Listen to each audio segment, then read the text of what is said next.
Let's start by trying to solve the following ODE. So let's suppose that y prime is equal to xy plus y squared divided by x squared. So I want to solve this equation. And first the thing that I need to do, I need to classify it in order to select the appropriate method of solution. So let's see.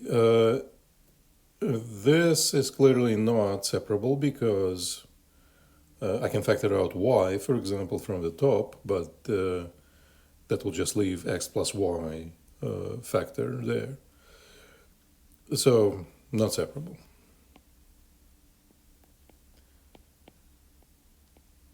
This is not a separable equation. Okay, so what else do we know? We have seen linear equations, and certainly this is not linear because of the presence of y squared. So not linear.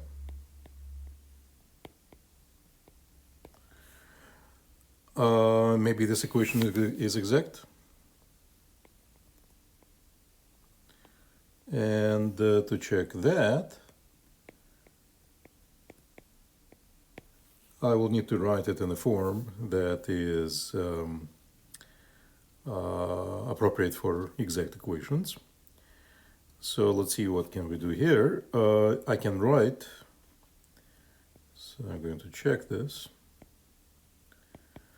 I'm going to write this as dy over dx is xy plus y squared over x squared.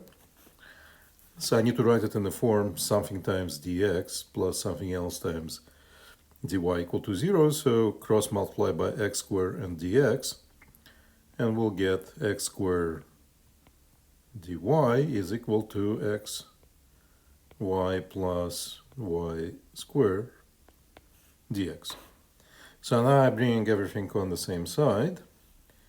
Let's subtract x squared dy from both sides. So then you get xy plus y squared dx minus x squared dy. This should be equal to 0.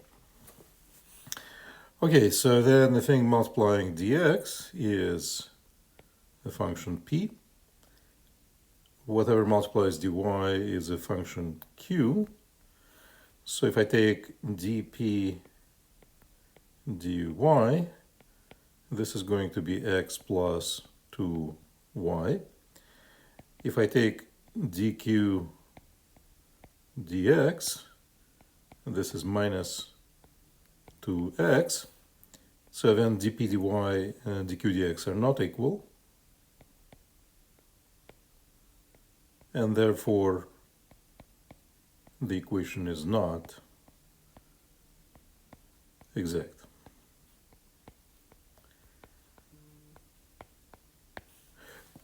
All right, so but I still want to try to solve the equation because it doesn't look presumably very complicated. Okay, so still want to solve the equation.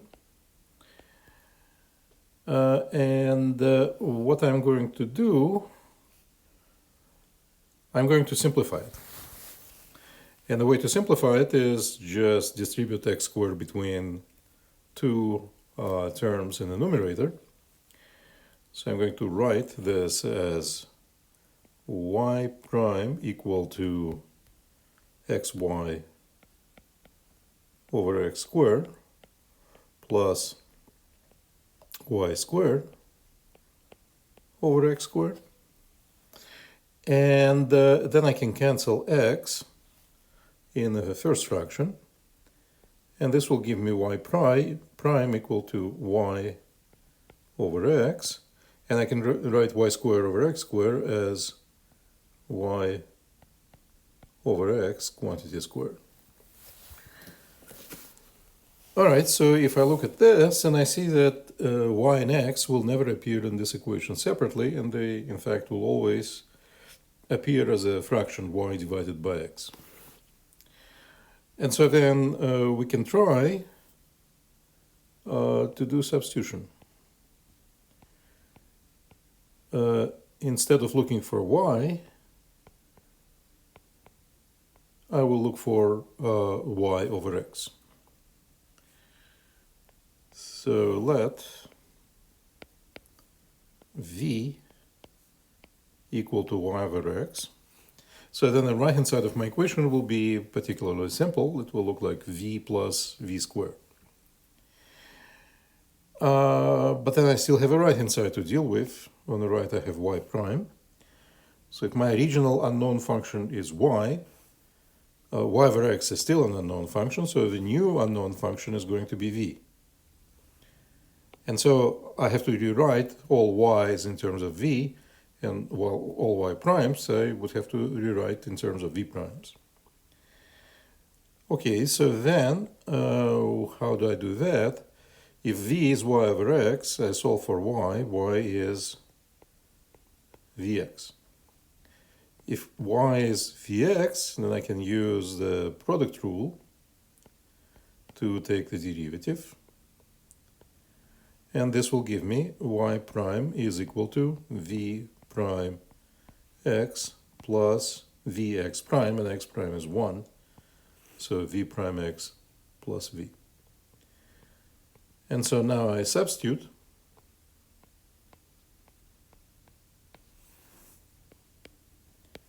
And when I substitute these into the equation, so I have y prime on the left, y prime in terms of v is v prime x plus v. So v prime x plus v, this is equal to, and on the right I have y over x, which is v, plus y over x squared, which is v squared. Okay, so is this a better equation or worse? Hopefully better, because if it's worse, then I would still not be able to solve it. So here I can see immediately one thing, that there is a factor of v on the left, there is a factor of v on the right, so I can cancel these out. And so then what is left is x times dv dx. This is equal to v squared. And what kind of equation is that? That clearly is a separable equation, because I can separate x's and v's.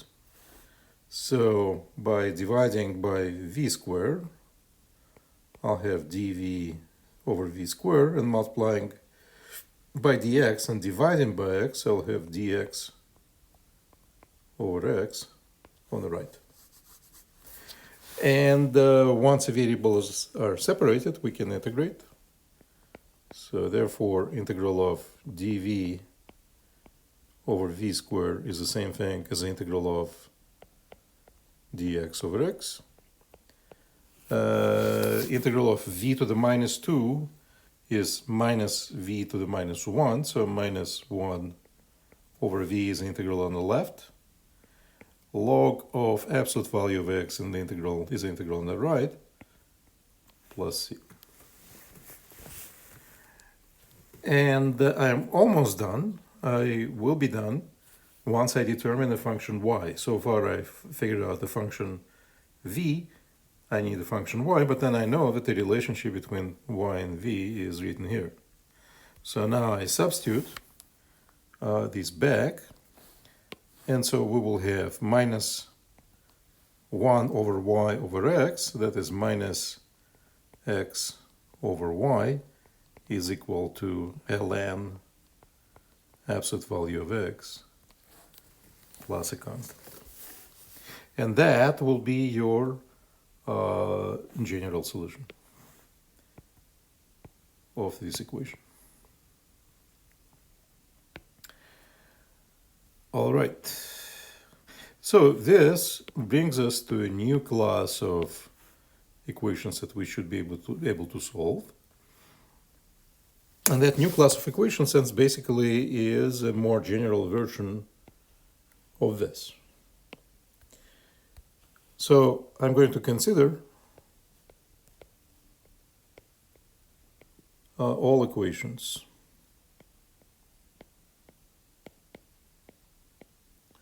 of the type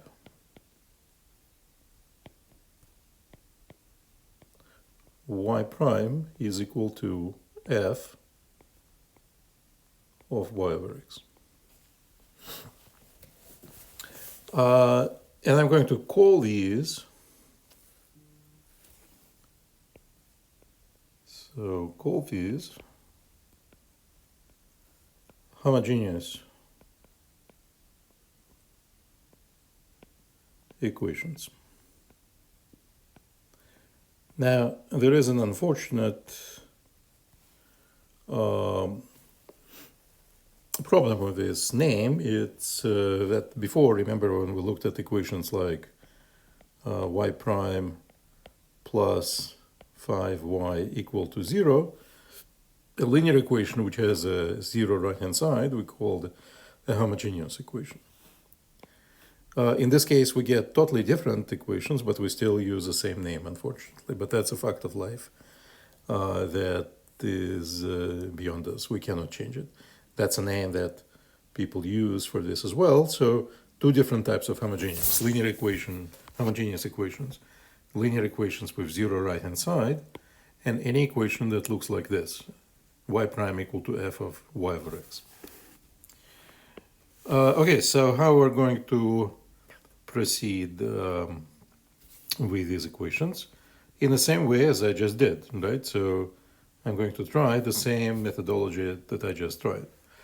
So solve by using substitutions.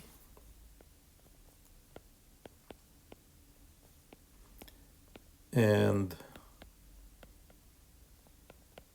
using a substitution, particular substitution. Same one as I just did in the example. And that is v equal to y over x, because immediately this will make the right-hand side just a function of v. Not of y and x separately, but of a single variable v. So if v is y over x, y is vx, then product rule says that y prime must be v prime x plus v x prime. And so we can substitute something for y prime and something for y over x. So therefore, y prime is v prime x plus, what is x prime? X prime is 1. So v prime x plus v equal to f of v. And what kind of equation is that? Again, it is a separable equation because I can write it as x times dv dx, move v on the other side, is f of v minus v. And then I can separate variables, so this is a separable equation.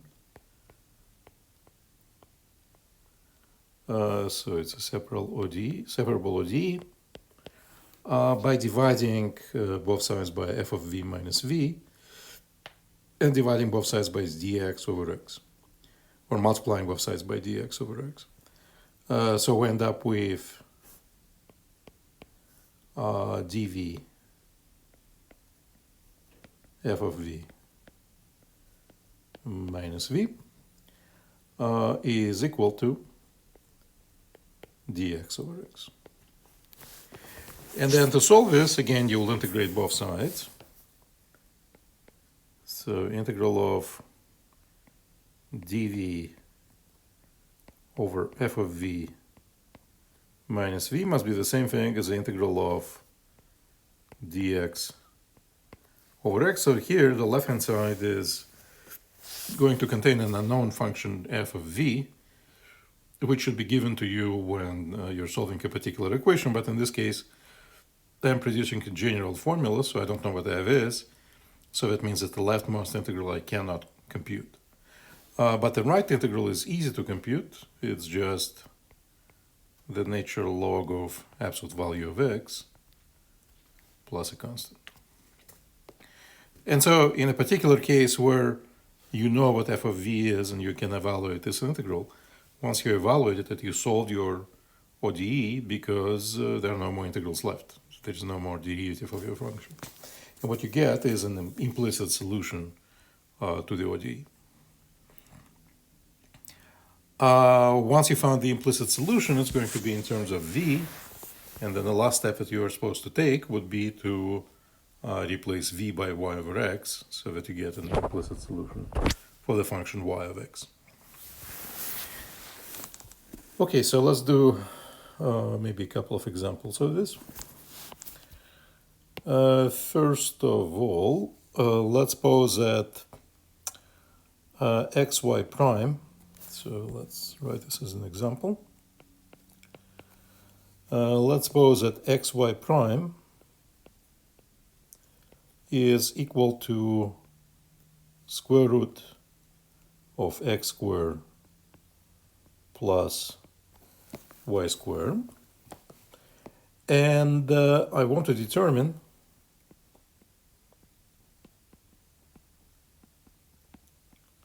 whether this equation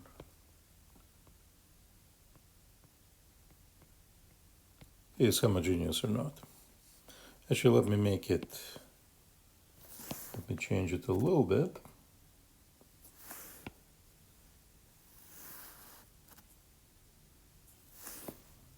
I'm going to subtract or add y to this.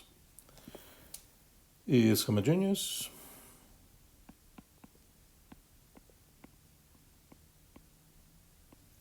And then if yes, then I want to solve it.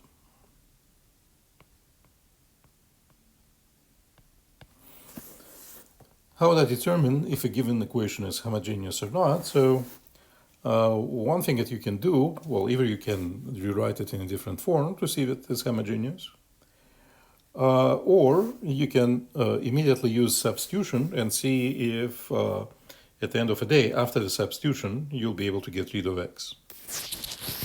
So let's suppose that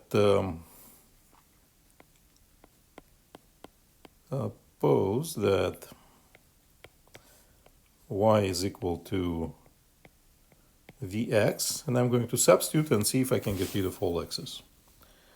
So then what I get is x y prime should be equal to the radical of x squared plus vx quantity squared plus another vx, which sits outside. Okay, can we simplify this? And I claim yes, because inside, so xy prime is equal to, inside I have a common factor of x squared, so x squared times 1 plus v squared, once I factored this square, v squared, plus vx. But having x squared inside the square root, and actually let me make one more assumption here. Let's suppose that I'm solving this equation on a positive side of the real line, so x is strictly greater than 0. Okay, so then what I have is square root of x squared times square root of 1 plus v squared plus xv, and square root of x squared, so let's say x is 1, you take square of 1, square root of 1 is 1. Recover x. If x is minus 1, then minus 1 squared is 1, and square root of 1 is still 1. So that means that when you take absolute square root of x squared, you should get absolute value of x back. So it's absolute value of x times 1 plus v squared plus xv. But then I made an assumption that x is going to be strictly positive. So that means that the absolute value of x and x is the same thing. So I'll replace this by x. X radical of 1 plus v squared plus xv. So my equation at the end of the day looks like xy prime is equal to, and I can factor out the x on the right completely, right? I can factor out x out of these two things, is equal to x times square root of 1 plus v squared plus 1. And then I can see that I can cancel x on both sides. So therefore, y prime is square root of 1 plus v squared plus 1. So no x is left in this expression. Therefore, this equation is homogeneous.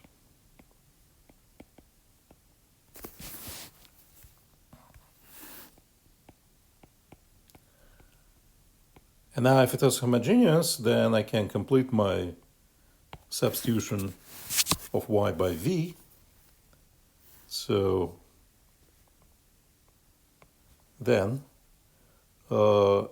v is still y over x, or y is vx, and therefore y prime is equal to v prime x plus v x prime. I'm going to quit writing x prime because x prime is just 1. And so to finish my substitution,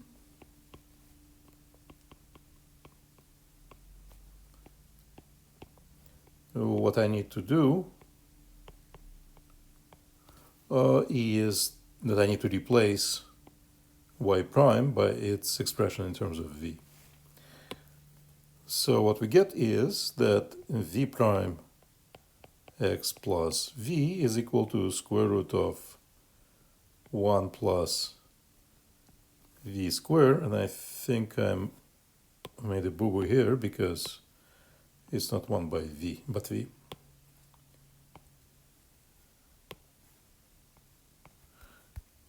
So this is square root of 1 plus v squared plus v. And I know by default that once I substitute y over x for v in a homogeneous equation, that equation should become separable. So v is gone. And we can now separate the variables. So separable equation. Separating variables, I have x times dv dx equal to the radical of 1 plus v squared. So therefore, dv over square root of 1 plus v squared must be the same thing as dx over x. And therefore, integral of dv over square root of 1 plus v squared, this should be the same thing as an integral of dx over x, which is ln absolute value of x plus c. But in this case, I assume that x is always positive. So that means that absolute value of x must be actually x itself. X is greater than 0, so this is ln of x plus a constant. So I'm going to separately now take integral of square root of 1 plus v squared.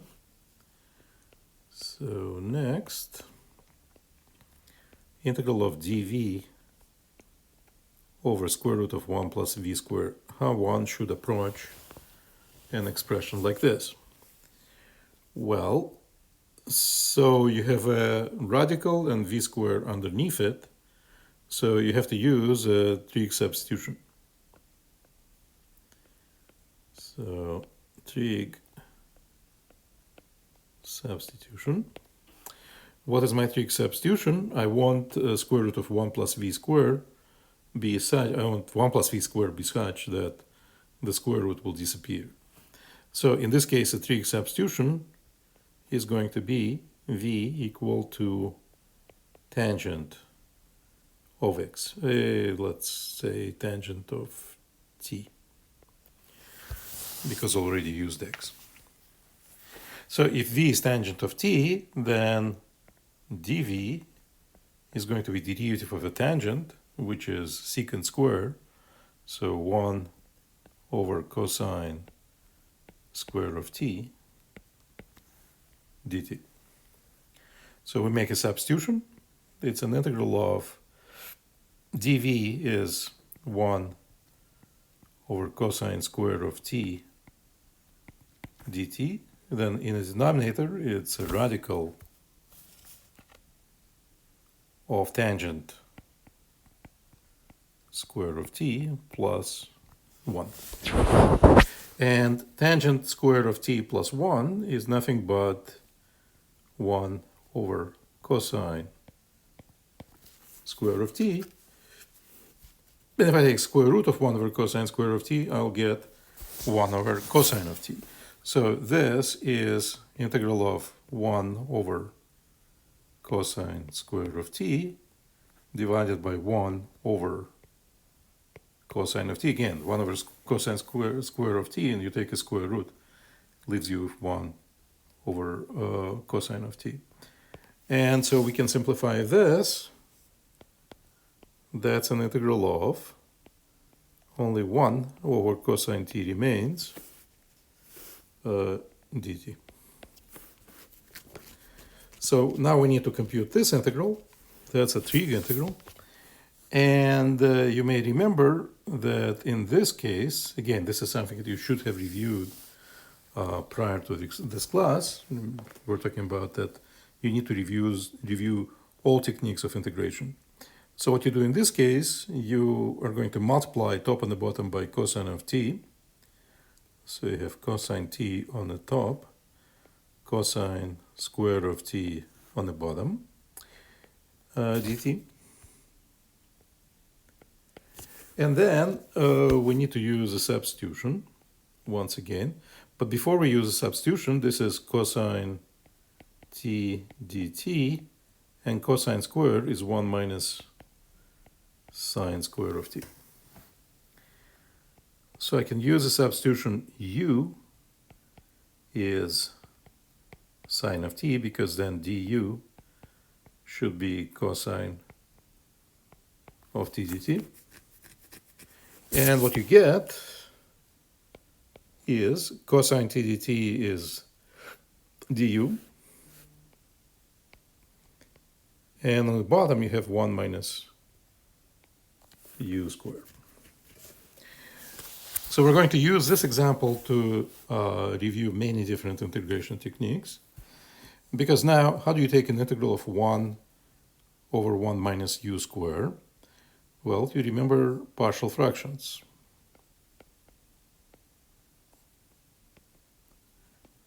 So, and the partial fractions tell you that you have to do the following. You have to write this. You have to factor out the denominator. So in this case, 1 minus u squared is 1 minus u times 1 plus u. And so then your partial fractions expansion will look like a over 1 minus u plus b over 1 plus u, and then du. How do you find a and b? Let's actually finish integrating first, and then we'll find a and b. So what is this? That is going to be a.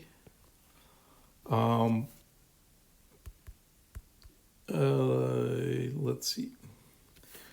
Let me actually do this integral separately. And in fact, let's do first partial fractions then. So to determine A and B, we need to solve this.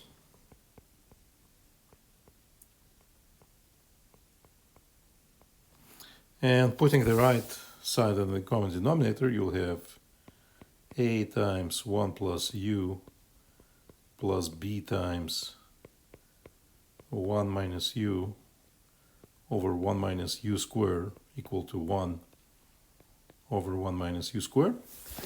So two things will be equal if A times 1 plus U plus B times 1 minus U. So denominators are exactly the same above, right? 1 minus U squared. And the numerator must be equal to 1. And then your standard technique is to use U equal to minus 1. If I use U equal to minus 1, then the first term, which has 1 plus U, will go away. And then 1 minus minus 1 is 2. So then you get 2B equal to 1.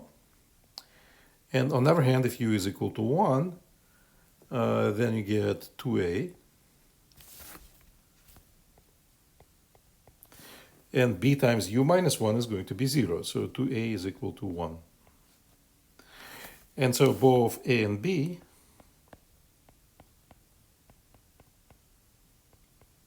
must be equal to 1/2.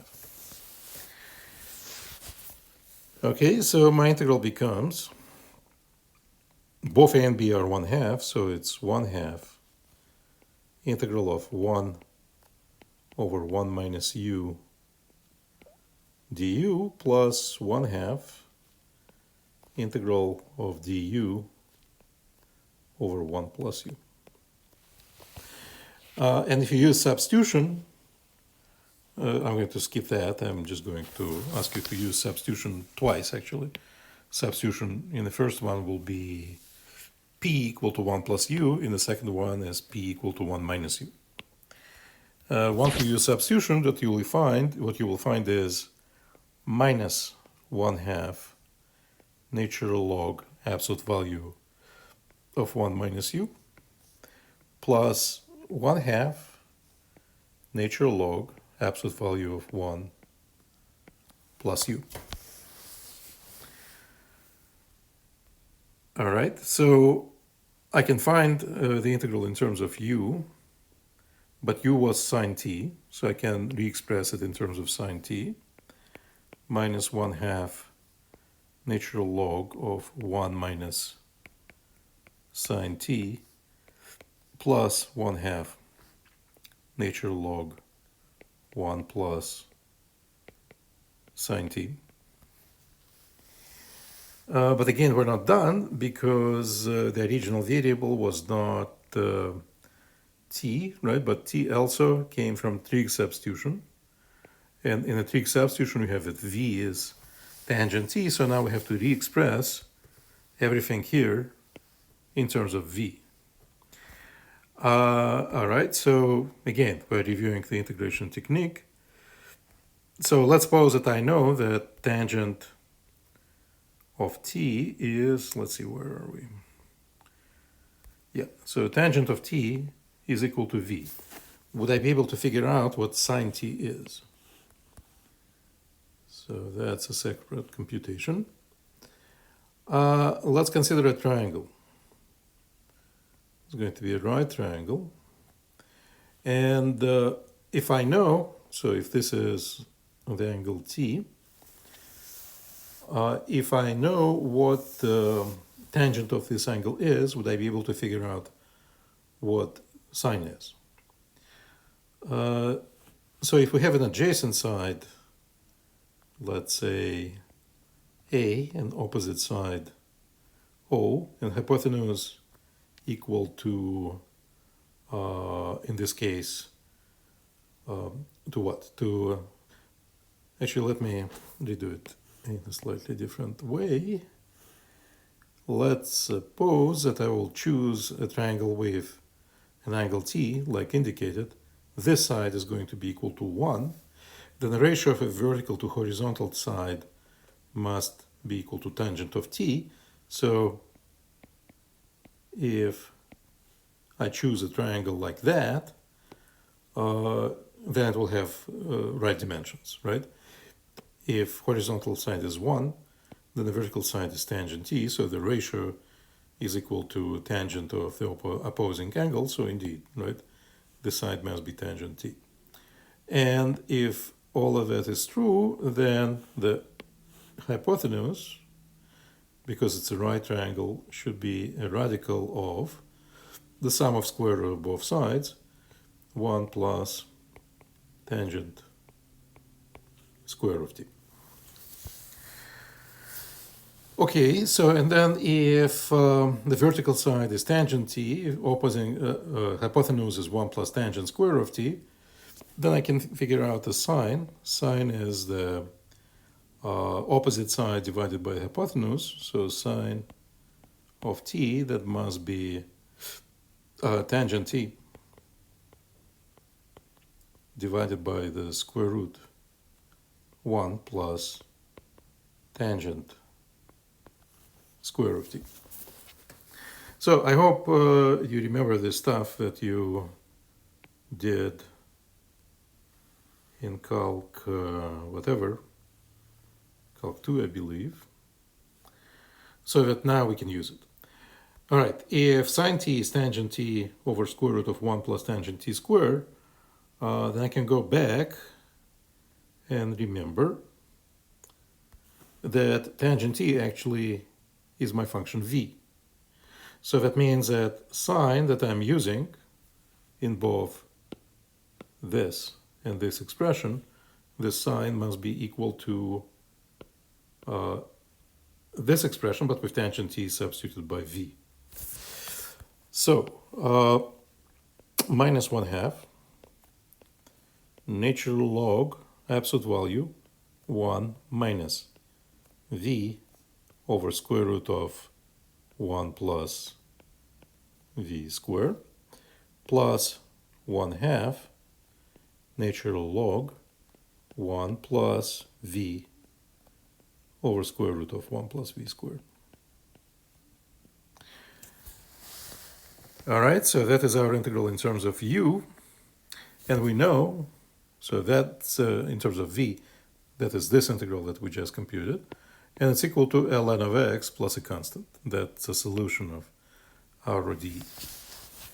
So solution of the ODE, again, is this guy being equal to ln of x plus a constant.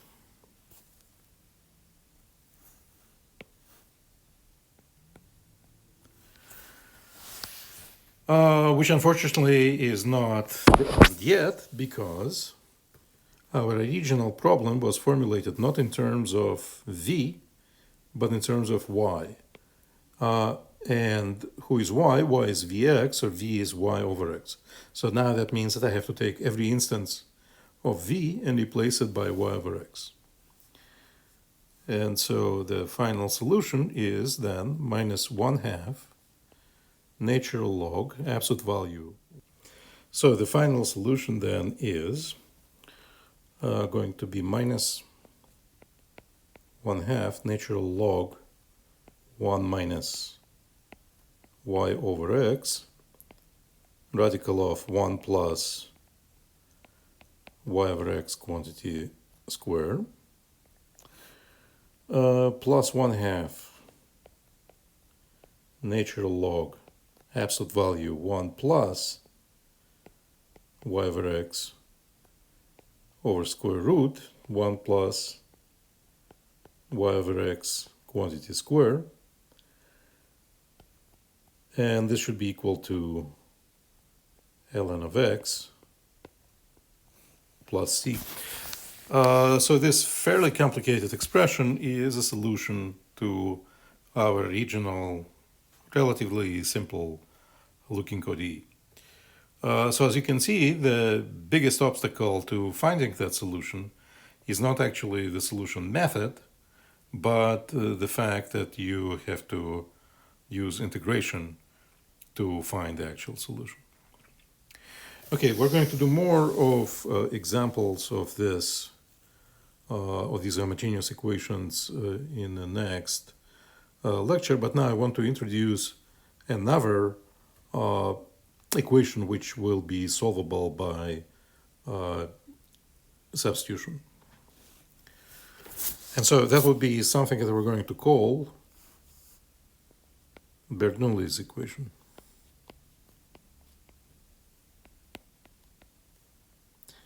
And Bernoulli's equation is any equation which looks essentially like a linear equation.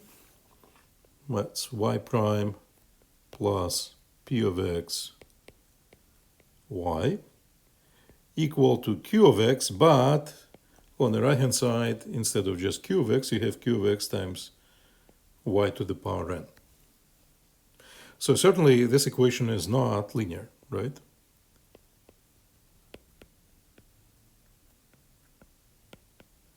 Is not linear.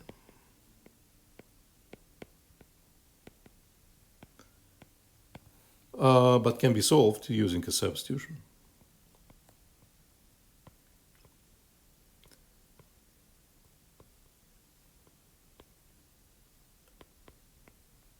And that substitution is not going to be as transparent as for homogeneous equations, but it is something that works. So we're going to set v to be equal to y to the power 1 minus n, where n is this number. Okay, so what is going to happen if you use this substitution? Always the same thing will happen. So if v is y to the power 1 minus n, then you can solve this for y to get y equal to v. So if v is y to the power 1 minus n, then y is 1 minus nth root of v, which is v to the power 1 over 1 minus n. So I will need to substitute y by v by using this expression, but I also need to change y prime to substitute y prime. So what is y prime? So my old function is y, my new function is v. So v is a function of x. So I have to take a derivative of this, but assuming that v depends on x. So that means that what I need to use is a chain rule. So derivative of the power function is 1 over 1 minus n times v to the power 1 over 1 minus n, power decreases by 1, times v prime. And, well, what is 1 over 1 minus n minus 1? 1 over 1 minus n minus 1 is 1 minus 1 minus n over 1 minus n. And if you open the parentheses, 1 cancels out, minuses cancels out, you get n over 1 minus n. And so I'm going to get rid of this simple computation and just rewrite this as 1 over 1 minus n, v to the power n over 1 minus n, v prime. Okay, so now I'm ready to do substitution. So in this equation, then y prime is the thing that I just found. It's right here. So just copy and paste it here. So this would be my y prime plus p of x times y. Who is y? Y is v to the 1 over 1 minus n, right here.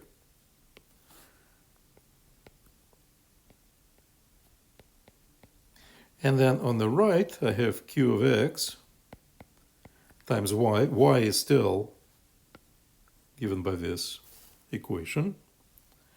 And so q of x is times v to the 1 over 1 minus n, whole thing raised to the power n. Okay, so we can simplify that now. I'm going to keep the same left-hand side. And I'm going to simplify it to the right-hand side, and what is going to happen there is that I have a function v raised to one power and then to another power. So v is raised to the product of two powers, which is v n over 1 minus n. And this means that what I got is that I have v to the same power in front of v prime and in front of q. So I'm going to divide by this v. So, and dividing by this v actually is the same thing as multiplying by v to the negative of this power. And I'm also going to try to get rid of 1 over 1 minus n in front of v prime. So I'm going to multiply by 1 minus n to get rid of 1 over 1 minus n. And then v to the power minus n over 1 minus n. This will cancel this v and that v. And let's see how this is going to happen. So 1 minus n cancels out. V's cancels out, so I get v prime from the first term plus p of x times 1 minus n v to the power 1 over 1 minus n. That is already there. Right, and I also need to multiply by this. So times v to the power minus n over 1 minus n. This should be equal to q of x times 1 minus n. And these, again, will cancel out, right? Because I have v to the power n over 1 minus n. I'm multiplying by v with the same negative power. So then powers will cancel and that'll be done. And so the last observation then is this. V prime plus p of x times 1 minus n. And I have v to one power times v to another power. So this is v to the sum of two powers. 1 over 1 minus n minus n over 1 minus n. And that's 1 minus n q of x. Well, but now we see that if I add these two things, 1 over 1 minus n over 1 minus n, this actually is a fancy way of writing 1. So I have v to the first power, so in the end this is v prime plus p of x 1 minus n v equal to 1 minus n q of x. And this is nothing but a linear equation for v, which we then know how to solve because we could just use the integrating factor.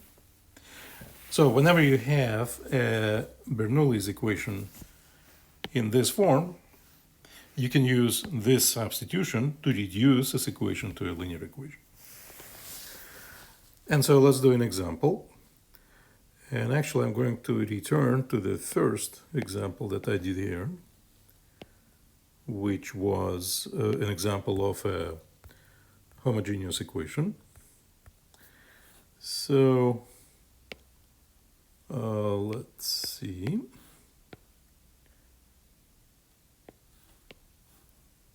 Example. So let's analyze this equation a little bit again. What I'm going to do is, again, I'm going to distribute x squared between the two factors on the top. So if I divide by x squared, just like before, I'm going to get y over x plus y over x squared, but I can write that as 1 over x times y plus 1 over x squared times y squared. And then I will move 1 over xy onto the left-hand side to get y prime minus 1 over x y is equal to 1 over x squared y squared. Now, the left-hand side of this looks like a linear equation, and the right-hand side looks like a linear equation except that it has a power of y in it. So this matches exactly the definition of a Bernoulli's equation. So this is an example of a Bernoulli's equation. So not only this is an example of a homogeneous equation, but also it's an example of Bernoulli's equation. And so I should be able to solve it by using both substitutions. I already solved it by using homogeneous substitution. Now let's see if we can do a Bernoulli substitution. So the Bernoulli substitution that you are supposed to do is this one. V is equal to the power y, v equal to y to the power 1 minus n. N in this case is 2, so v to the power, y to the power 1 minus 2, so y to the minus 1. And if v is y to the minus 1, then, of course, if I solve for y is v to the power minus 1. And if y is v to the power minus 1, then y prime should be minus v to the minus 2 times v prime, because unknown function y of x now turns into a function, unknown function v of x. Okay, so then I should be able to substitute. So y prime is minus, let's see, y prime is minus v to the minus 2 v prime, minus 1 over x v, v is y to the power minus 1, 1 over x y, y is v to the minus 1, sorry. So this y becomes v to the minus 1, v to the minus 1. And this is equal to 1 over x squared. Y is v to the minus 1 squared.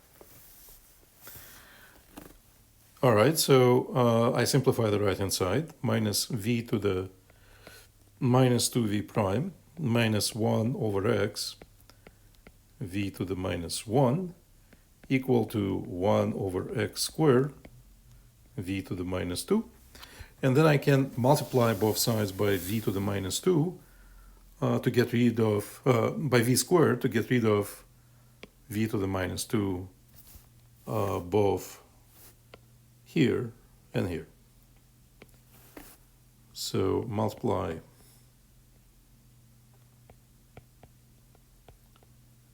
by, and I will get rid of a minus sign as well immediately.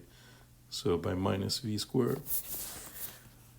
So then this will give you v prime plus, because I multiply by minus sign, 1 over x times v squared times v to the minus 1 equal to minus 1 over x squared. Nothing else, right? Because v to the minus 2 times v squared is equal to 1. And so finally, I have two v's appearing over here, and v squared times v to the minus 1 is v to the power 2 minus 1. So this is just v. So we get v prime plus 1 over x v equal to minus 1 over x squared. And what is this? That is a linear first order ODE as advertised. And so to solve this ODE, we need to find the integrating factor. So integrating factor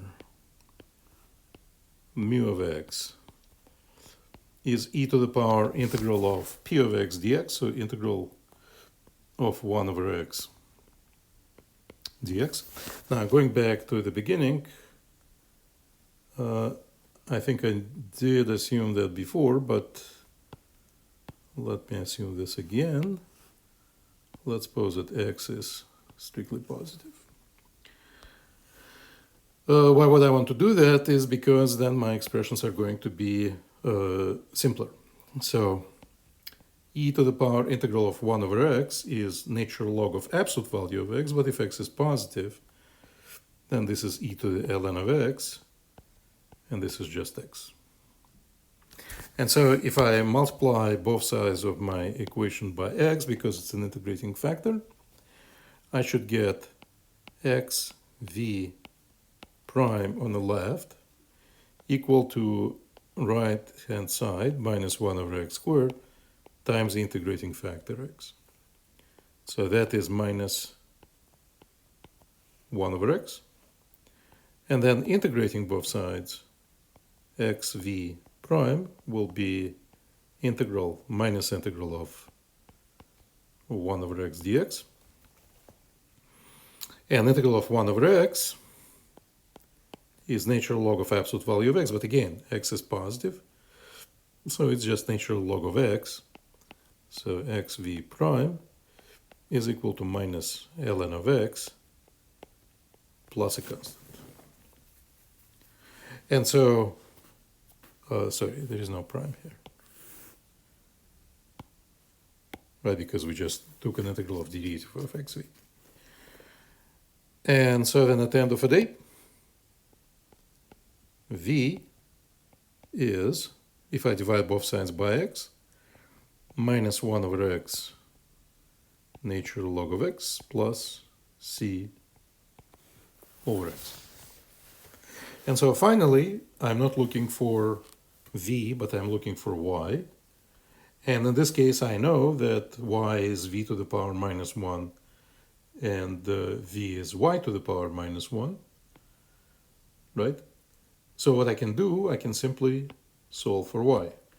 So therefore, y is v to minus 1, which is all of this stuff on the right raised to the power minus 1. So minus 1 over x ln of x plus c over x to the power minus 1. And this in principle we can put under common denominator.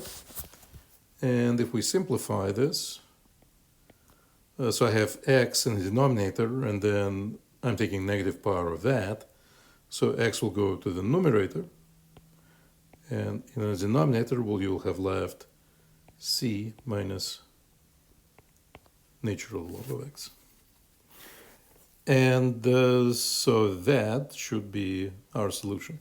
Now let's compare it to the solution that we found by using a homogeneous equation substitution. And that was, let's see, where was it? It was right here. And you see what we found is actually exactly the same thing once you solve this for y. So no matter how you solve the equation, you end up with the same solution.